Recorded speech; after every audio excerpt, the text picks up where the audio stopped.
Okay, on the last part here, relative and constrained motion. Okay, it is critical for a pilot to know the relative motion of his helicopter with respect to the aircraft carrier to make a safe landing. Okay, because of the helicopter is traveling at certain speed, at certain direction. Okay, and the aircraft carrier or the ships down here will move at certain direction and at certain speed. So something need to be done to make it right. Okay, otherwise the helicopter will land at away from the right spot that where it should land, and the aircraft might destabilize or something bad might occur. So we don't want that to happen. So we need to know what's the dynamic component between these two uh, uh, uh, vehicle, okay, the helicopter and the aircraft carrier. Okay, they design one frame as the fixed frame of reference, and all other frames are not rigid, attached to the fixed reference frame, moving reference frame. Just imagine like this. Here we have a fixed reference frame, X, Y, and Z, and the red color, X prime, Y prime, and Z prime here is another reference frame, but it is not fixed. Okay, it can move. Okay, at any given time lah. Okay, it is not attached to any surface, then it can move. Okay, the position vector for particles A and B with respect to the fixed frame of reference O, X, Y, Z, O, X, Y, Z are RA and RB. Okay, we have RA, the red one here, and RB, the blue color. Okay, the vector between A and B, we call it RBA because you know the direction of this arrow is pointing to B. That's why B comes first. Okay, the arrow is pointing to the B, so B be the first one. So B with respect to the A lah. Okay, joining A and B define the position of B with respect to the moving frame A, X prime, Y prime, and Z prime. Okay, because and RB is equal to RA plus RB with respect to point A. And differentiating twice, okay, differentiating the first differentiation, of course, you get this velocity component, and the second differentiation, you will get this acceleration component, okay, like so. Absolute motion of B can be obtained by combining motion of A with relative motion of B with respect to moving reference frame attached to A. Okay, okay. Much easier if we proceed to the examples. Okay, first example, determine the velocity of block A if NB ujung at the end of B here, rope is pulled down with a speed of 1.5 meter per second.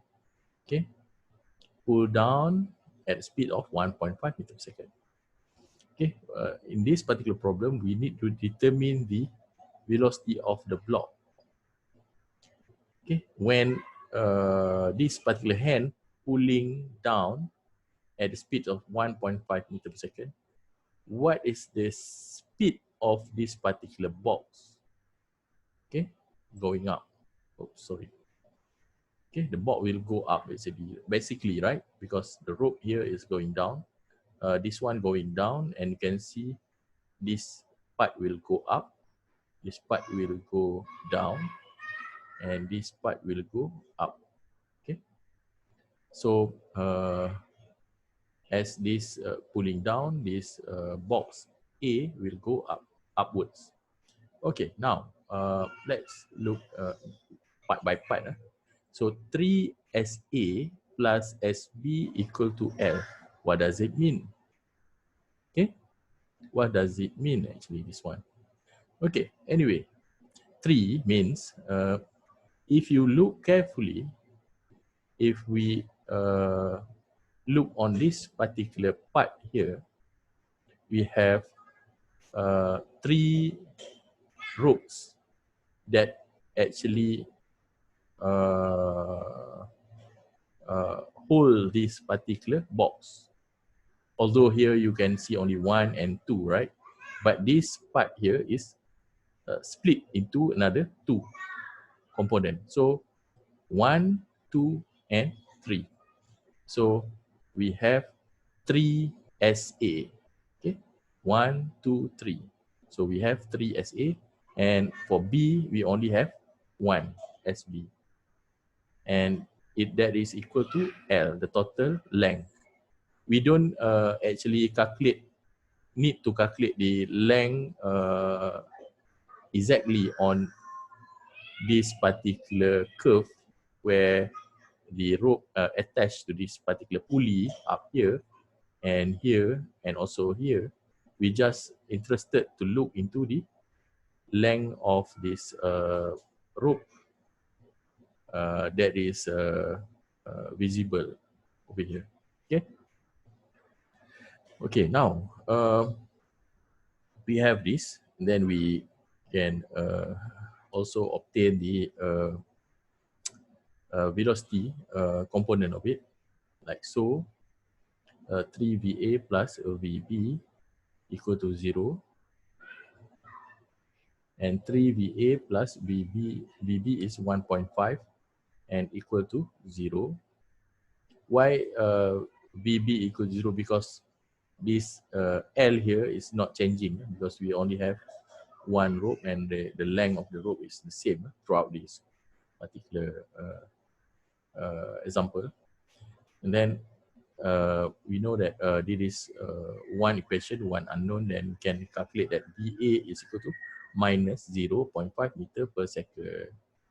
Okay, why it is minus 0.5 meter per second? Because actually it is on the other direction of this VB, because VB, as you notice, we look at it as going down, and we say that it is positive going down, and then that's why we got the VA is a negative value, because VA is going up, okay, on the other direction.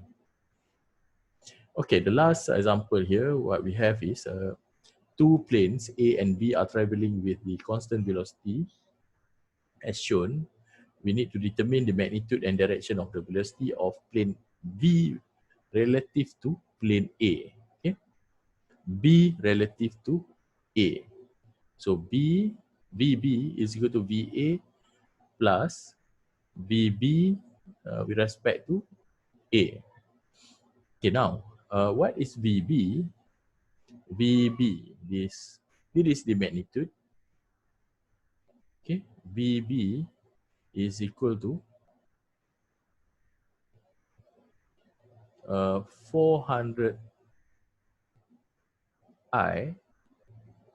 Okay, actually you need to do the trigonometry of this the x and y component.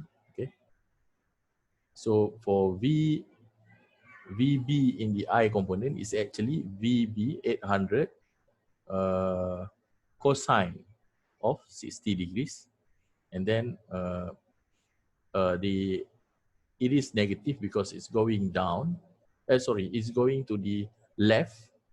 Okay, normally the x-axis is we define it going to the right is positive. Okay, and then this one also negative. For the j is negative because of it's going down. Going up we consider as positive direction. and why this value is coming from 800 sine 60 degrees. Okay, so you got this particular value and equal to VA. Okay, what is VA? VA, you only have a I component, or the aircraft is only moving in the X direction, no Y component. So that's why we only have 350 I and VB slash A. That is the one that we want to determine. Then we just do the maths. Then we arrive with VB with respect to A is equal to minus 1050 I minus 692.82 J kilometer per hour. And if we want to determine the magnitude, because the equation would like to determine the magnitude, then the magnitude just use normal maths to get the magnitude. And if you would like to get the direction of the velocity of then you might need to use this two value to get this the direction of it. Okay, thank you.